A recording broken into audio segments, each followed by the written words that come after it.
I've talked about the importance of the quality of water in aquariums in several of my videos. To maintain the water in my own tanks, I need RO water, reverse osmosis, and RODI water, reverse osmosis De Ionized. Fish keepers often utilize some type of system to process the local water and make it suitable for their tanks. For example, an under-the-sink system that processes up to 5 gallons at a time. This is my RO system. Just like the under-the-sink product, this system processes local water. Instead of turning on the tap though, I get my water from the garden hose. The important difference between these two systems is that this system allows me to save wastewater and make use of it rather than letting it go down the drain. I live in Phoenix, Arizona, in the Sonoran Desert. It's part of the local culture to conserve water. I use the wastewater for my lawn and garden. Water conservation wasn't the only motivation for building this system. I wanted something that didn't take up a lot of my time and money. With an in-house system making 3 to 5 gallons of water at a time when you need 100 gallons for a water change, it takes up too much of my time.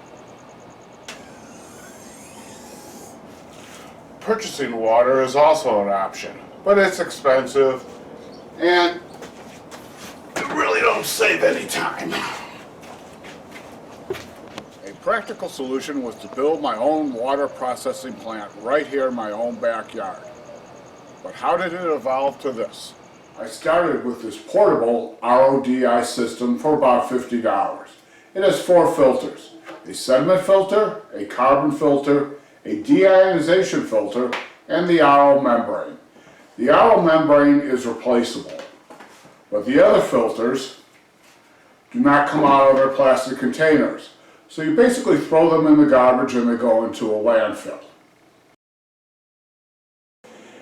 Anyway, I would hook up my garden hose to the portable unit and the output to a 5-gallon storage container. The wastewater went out to my yard. Simple! But every half hour I'd have to go outside and move the output hose to a new container and move the wastewater hose so I didn't turn one small area of my lawn into a mud pit.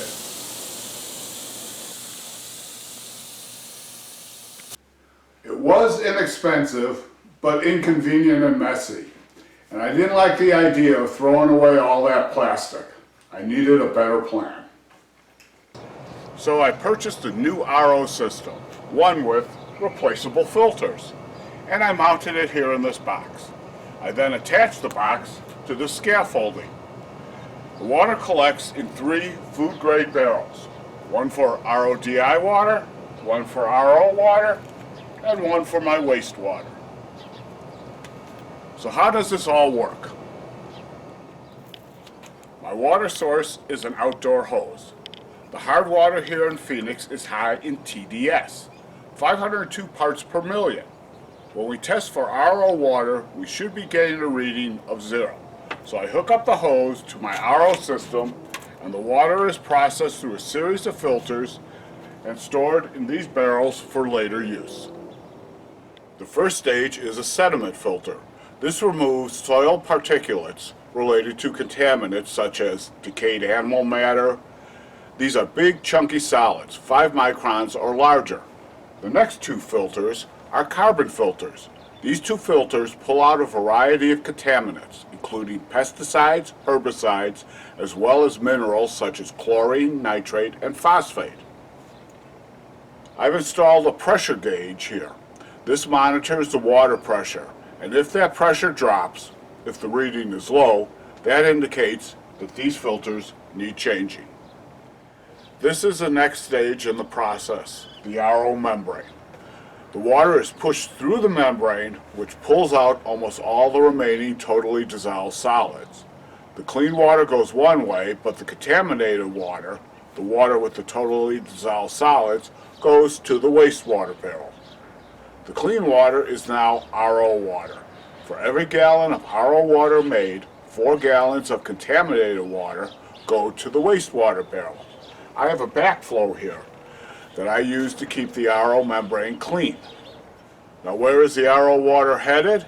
First, it passes through a TDS check. I'm expecting to see 4 to 5 parts per million. If the reading is too high, it's likely the RO membrane needs changing. After the water passes through the TDS check, I have 2 options. Here's the switch that allows me to direct the water. If the switch is open this way, the RO water heads for the RO barrel. It's now stored and ready to use. With the switch open this way, the water flows through 2 deionization filters. These filters further purify the water, removing contaminants through exposure to electrically charged resins. The TDS meter reading after that should be 0. This is now RODI water and is stored in the RODI barrel. The system has evolved, and it's likely I'll continue to make changes over time. I built it because I have a number of tanks and need a lot of water when I make water changes.